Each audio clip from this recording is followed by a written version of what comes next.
नमस्कार। इस वीडियो में मैं आपके सामने हनुमान बेनीवाल की जो हार का प्रमुख कारण क्या रहा है, उसके मैं आपके सामने थोड़ी विस्तार से जानकारी दूंगा। सबसे पहले आप लोग इस स्क्रीन के ऊपर जो ये फोटो देख रहे हैं, ये फोटो वर्तमान में बात करें तो मैंने खींवसर मुख्यालय की मीटिंग की।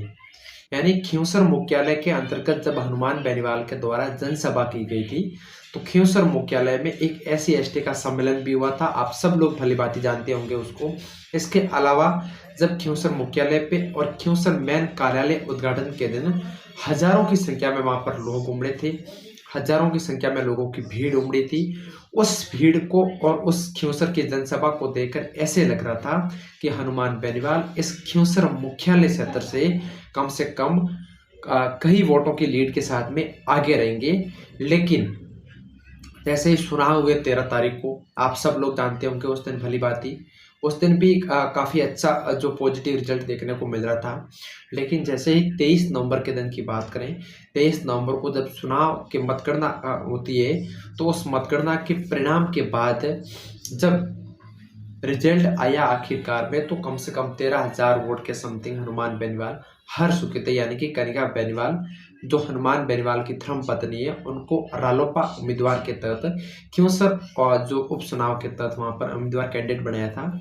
लेकिन 13,000 वोट की लीड के साथ में जहां से रेवंत राम डांगा जीत चुके थे और कनिका बेनीवाल को वहीं से हार देखने को मिली थी। अब बात मुख्य पॉइंट पे ये आती है कि जो खींवसर मुख्यालय का जो परिणाम आया था मतगणना के दिन, उस दिन की जो वोट बैंकिंग थी वो हनुमान बेनीवाल के पक्ष में नाम मात्र की रही। यानी कि सबसे मजबूत स्थिति की बात करें तो भाजपा के पक्ष में जो वोटिंग पड़ी थी, कम से कम 70% के समथिंग, यानी कि 70% के समथिंग है जो खींवसर मुख्यालय की वोटिंग थी वो भाजपा के पक्ष में थी। और मात्र 2-4% की बात करें तो कांग्रेस के पक्ष में थी। और बाकी 25% के आसपास में जो हनुमान बेनीवाल की पार्टी है, रालोपा पार्टी, उस पार्टी के समर्थन में रही थी।